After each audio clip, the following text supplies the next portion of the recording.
Muchísimas gracias, amigos televidentes, por mantener la sintonía con Matinal. Y regresamos y nos satisface sobremanera de presentarle lo que cada mes sucede aquí, importantísimo. Cita con el doctor Rafael Gotró, un eminente médico dominicano y que forma parte del grupo Telemico. Buenos días, ¿cómo está usted? Muchas gracias, don Alberto, doña Laura y mi querido Percio. Un privilegio para mí estar con este trío de titanes. Al contrario, Al doctor, contrario. felices de que Tres podamos titanes. compartir. Nosotros titanes. y de poder escucharlo. Un honor para mí. Las Dice bacterias. las bacterias. Las bacterias y los antibióticos es un problema que tiene más de 10.000 millones de años. Las bacterias son sustancias microscópicas. Unas tienen flagelos, otras son móviles. Miden de 0.5 a 10 namómetros, que es la milésima parte de un milímetro. Se cree que el organismo humano tiene aproximadamente 2.000 millones de células, nosotros, el ser humano. Y se calcula que hay más de 10.000 billones de bacterias en el mundo. Y solamente se conocen el 10%. Hay el 90% de las bacterias que son totalmente desconocidas. Entonces, esto lamentablemente ha sido O sea que el COVID también era una de las es un que no virus. se conocía, pero existía. Bueno, había el Y con ese SARS-CoV-1. tamaño que usted menciona, se hacen invisibles a los humanos. Tendría que ser. Correcto. Y por ejemplo, nosotros tenemos bacterias buenas que son en la piel, que se llaman probióticos, Esas son las que protegen. las que nos protegen, pero hay bacterias que son bacteriostáticas, o sea, que atacan el organismo. Que esas humano. son las que se pueden convertir en cánceres de piel, ese tipo de cosas. Y que al final son las que generan las infecciones. Correcto. Doctor, Como es el 10%, las bacterias se dividen en gram positivas y gram negativas. Las bacterias, con el gran boom de los antibióticos, que ya estamos en cuarta, quinta generación, al principio era muy difícil porque había que detectar qué tipo de bacteria, si era una gram positiva o una gram negativa. Pero ya con los antibióticos de amplio espectro, pues prácticamente esas infecciones que son incontrolables o que no se sabe cuál es el pronóstico, con un hemocultivo podemos verificar, o con un antibiótico que es el que actúa sobre gram positivas y gram negativas, se denomina antibióticos de amplio espectro. doctor. Los grandes revolucionarios del descubrimiento de esto fue el Pasteur, el doctor Alexander Fleming, que descubrió el bacilo de Koch. Y Koch, que fue la persona que detectó el Mycobacterium tuberculosis, que revolucionó y que todavía en Estados Unidos causa cerca de 2 millones de muertes al año.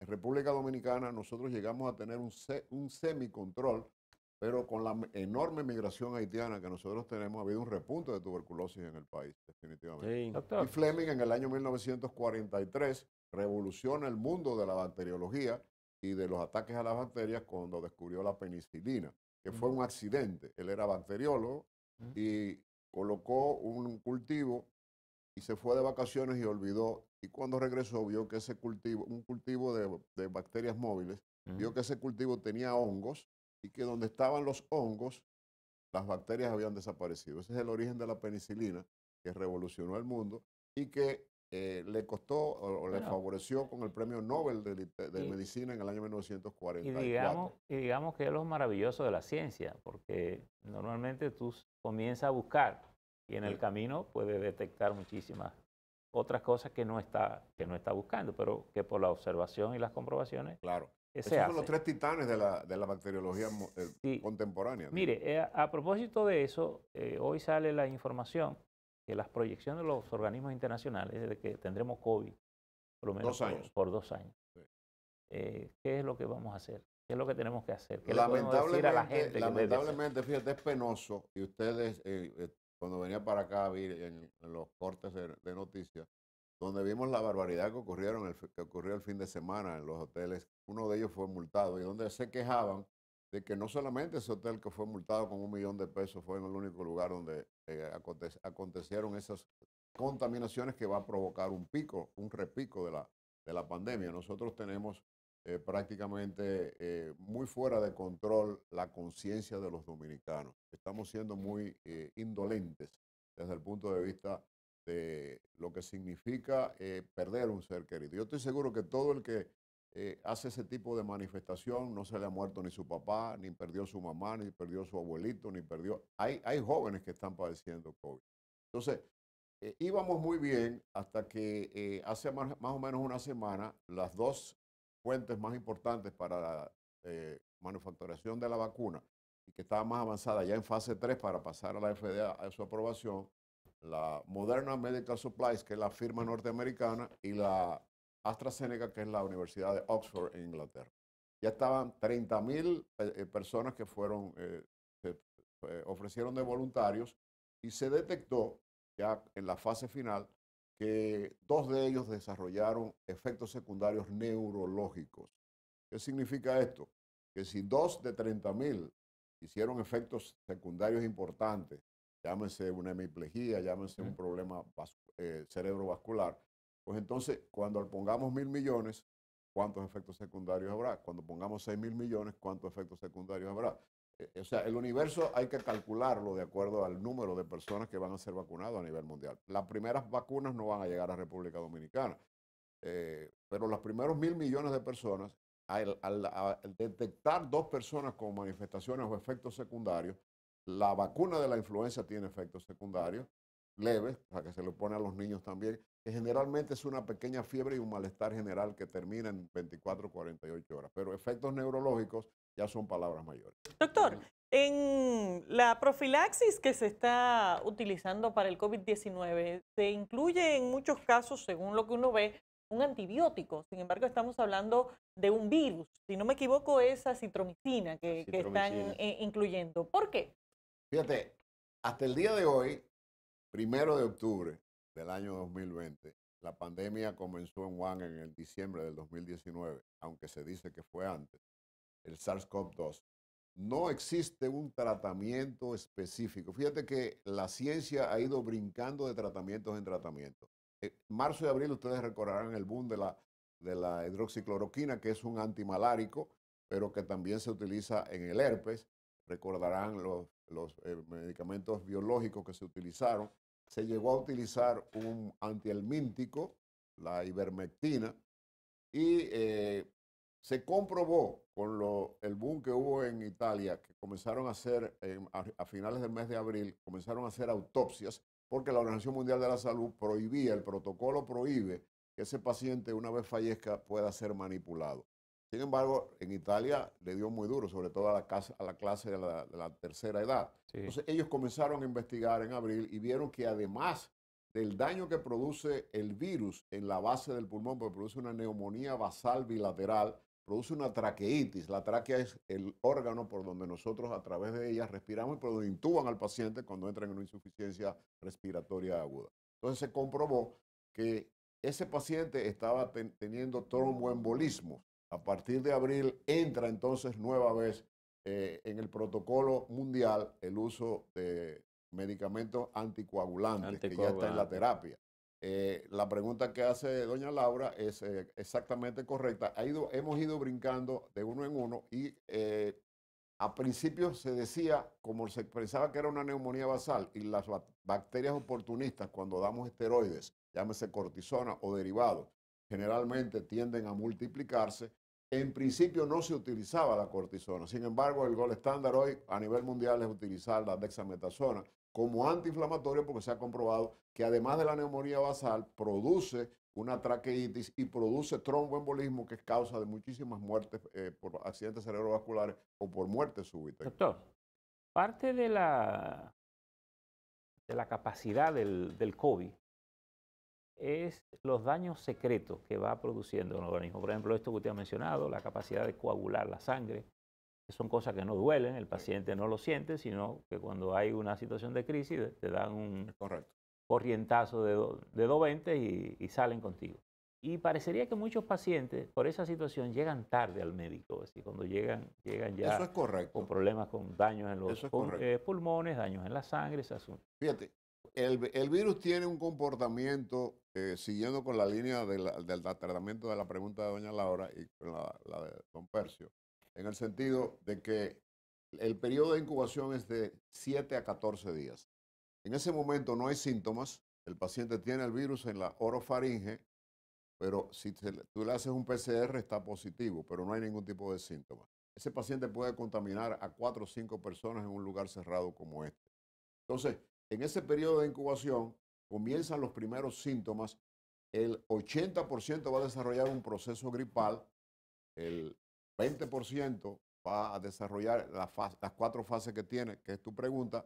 El SARS-CoV-2 produce una fase leve, la que le da a los niños, gente que dice no sentía absolutamente nada, me dio fiebre un día, moderada, agudo y crítico. En la etapa aguda y la etapa crítica es donde generalmente han estado llegando los pacientes. Y generalmente los pacientes inmunocomprometidos, como somos nosotros, y las personas que tienen cáncer o que tienen quimio, radioterapia o que tienen diabetes, tienen todavía mayor factor de riesgo para desarrollar. El peso también parece que es una complicación que se suma. El peso y la edad. Pues se dice que hay una sustancia que los de buen peso. Es correcto. Y la pregunta que tú haces de las secuelas, y al día de hoy, vuelvo a repetir, no existe un tratamiento específico. Hemos ido de tratamiento en tratamiento, pero la hidroxicloroquina incluso se agotó en Estados Unidos y en el país. Sí.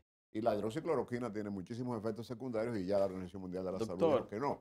Usted como conocedor, médico que vive investigando y estudiando, ¿usted tiene algún conocimiento, alguna información de que a las personas que se le ha detectado COVID-19, que se han salvado la vida, eso repite? Tenemos ese registro desde cuando ya China en noviembre va a cumplir un año del COVID-19. En un par de meses. Ya. Un par de meses ya.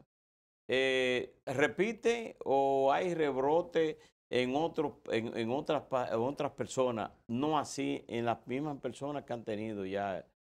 Como se trata de un virus, generalmente produce lo que nosotros tenemos en el organismo que se llama mecanismo inmunológico. Es el mecanismo que nos protege de las injurias del exterior. Cuando desarrollamos cualquier afección, llámese viral o infecciosa, de ahí la inquietud de doña Laura en el sentido de por qué se le da antibióticos a ese tipo de pacientes si es un virus. Bueno, lo que pasa es que la complicación del paciente agudo y crítico conlleva a que se utilizó mucho la acitromicina, pero se comprobó que la combinación de la hidroxicloroquina y la acitromicina era perjudicial en muchos casos para la salud de la persona.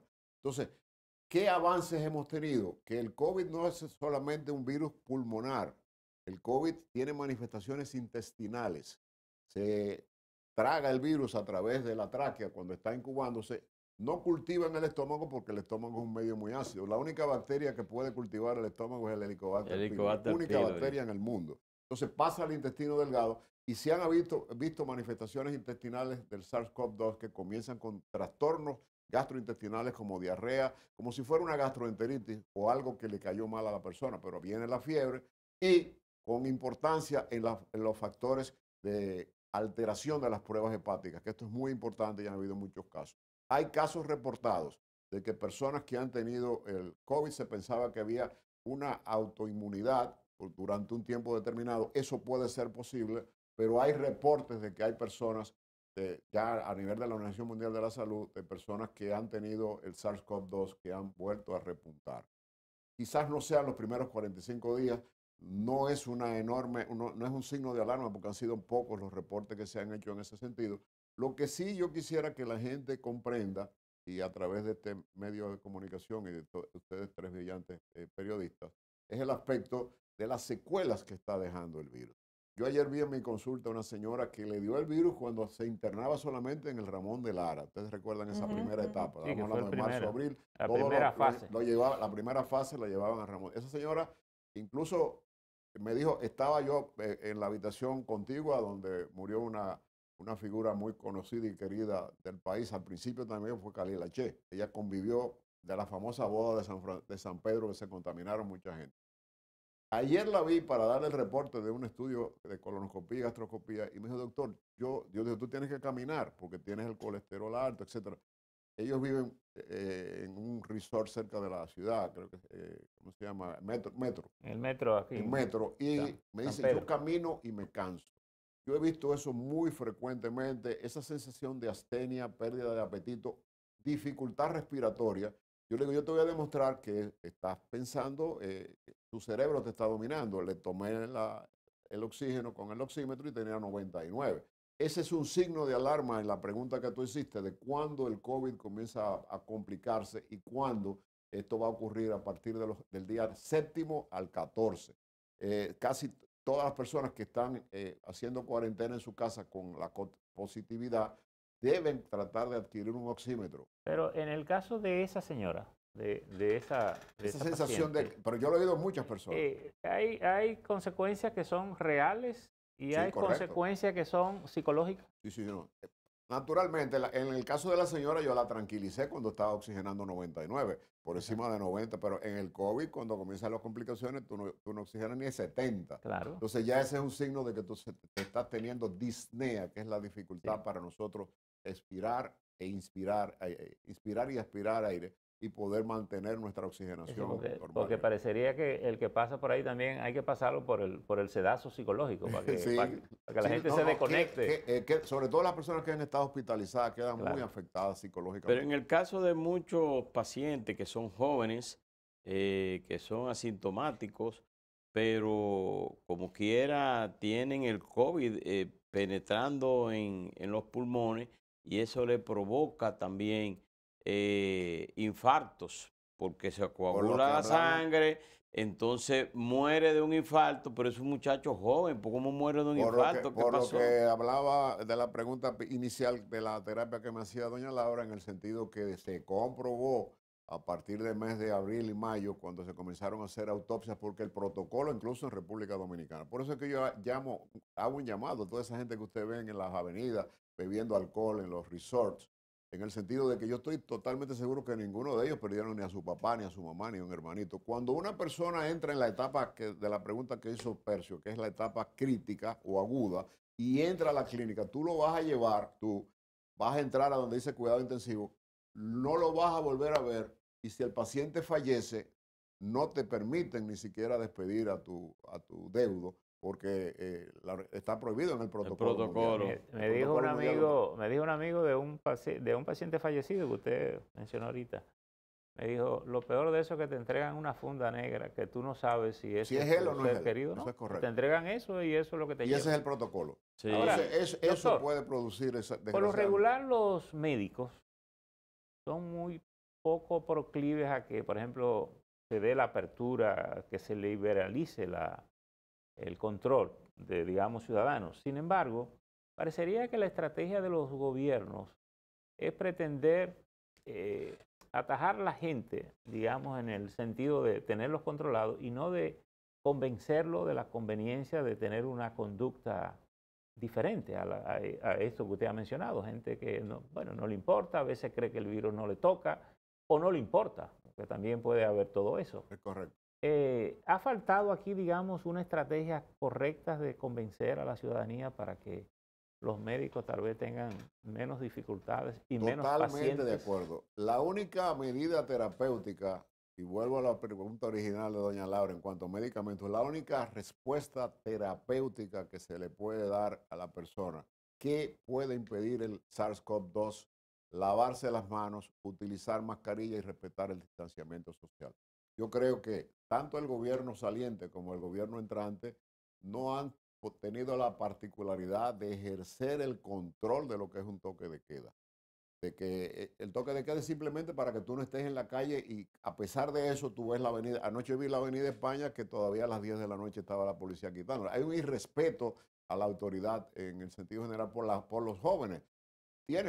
Tenemos 9 meses encerrados, pero no es República Dominicana, es todo el mundo. Entonces, creo que, y soy de los partidarios de la posición del Colegio Médico Dominicano de que el toque de queda no debió variarse. Vamos a tener un repunte con las cosas que estamos viendo. Se están haciendo ya un mayor número de pruebas y el universo. Yo recuerdo que en un programa anterior que hablábamos, doña Laura me preguntaba qué significa el % de, ¿cómo se llama? ¿De contagiados? No, de las personas que se le hace la prueba y el nivel de contagiado. Cuando hablamos de un 30%, ¿qué significa esto? Significa que si nosotros La hacemos positividad. la tasa de positividad. Es decir, exacto, que esa era usted la le palabra hace a 1000, el 30% sale positivo. O sea, estábamos en un 34% el 5 de julio y con la campaña preelectoral. Eso significa que de cada 100 personas que están circulando, 30 estaban captando el virus. Eso es altísimo. Lo ideal es donde se puede aplanar la curva cuando se llega a 11. Llegamos a principios de mayo a tenerla en 12, pero ha vuelto a dispararse y se va a volver a disparar. Entonces la tasa de positividad, las autoridades sanitarias actuales han aumentado el número de pruebas y han disminuido la contagiosidad a nivel nacional, lo que significa que aparentemente pudiéramos estar esperanzados en que si tenemos medidas preventivas adecuadas pudiéramos aplanar la curva, y esa era la posición del colegio. Doctor, tenemos que ir concluyendo ya, pero a propósito de que el tema eran las bacterias, aunque el COVID nos invade todos los temas, no quería dejar de preguntarle sobre el tema de la resistencia a los antibióticos, que siempre para madres y padres es una preocupación, sobre todo cuando se utilizan antibióticos de generaciones más avanzadas, pero siempre está el temor de si eso puede generar una resistencia luego a futuro a condiciones más complicadas. ¿Se pueden utilizar antibióticos avanzados en infecciones sencillas, por ejemplo, infección de garganta, laringitis? Mira, ese no es una respuesta para el público, es una respuesta médica, la que tú acabas de preguntar. Nosotros los médicos a nivel mundial hemos abusado enormemente con el uso de los antibióticos. Y es como si tú tienes una escopeta para matar un león, le tiras con un tanque de guerra, no hay necesidad. Entonces hay personas aquí que fuera de la epidemia del SARS, que un dolor de garganta, escalofrío y fiebre y automáticamente un antibiótico. Entonces hemos tenido el abuso que estamos teniendo los médicos y que hemos estado teniendo de que hayamos tenido de pasar de generación en generación a una resistencia antibiótica importante en el que no hay necesidad de utilizar antibióticos sin tener un diagnóstico. Nosotros los dominicanos sufrimos mucho de la automedicación, pero hemos abusado los médicos mucho del uso de antibióticos en una forma indiscriminada. Por ejemplo, en el Helicobacter pylori hay que dar una dosis masiva de antibióticos, pero el Helicobacter es precancerígeno. Quiere decir que hay que matar el Helicobacter. Pero no significa que todo el que tiene Helicobacter va a desarrollar un cáncer. De esa misma manera, esas bacterias, cuando tú tienes cualquier tipo de infección, de verdad que necesitaste una neumonía, las dos causas más importantes de muerte por bacterias es en el pulmón, en las gram positivas, el Staphylococcus aureus, y la negativa, que es la Escherichia coli, que puede afectar tracto digestivo, puede afectar tracto urinario, muy frecuente, infecciones urinarias, sobre todo el PID, que es la infección pélvica que sucede muy frecuentemente en las mujeres, que produce una infección importante que puede costar la vida al paciente si no se actúa a tiempo, pero el uso indiscriminado de antibióticos definitivamente. Ahora, fíjate que cada vez que un médico le dice, tómese este antibiótico, vamos a suponer ampicilina, levofloxacina, 14 días. En el día número 7 ya tú comienzas a tener dolor de estómago. Entonces, las bacterias buenas, que son las que están en el colon, que nos defienden precisamente de evitar que bacterias malas nos contaminen y que conviven con el ser humano, el antibiótico las destruye. Entonces, el colon y el organismo queda totalmente estéril de bacterias. Por eso casi siempre, en los casos en que nosotros particularmente en nuestra práctica privada tenemos que utilizar antibióticos, inmediatamente el paciente termina la antibiótico-terapia, indicamos probióticos. Los probióticos son bacterias buenas, pero tienen también la leche, el yogur, y que fue uno de los primeros inventos desde cuando Pasteur.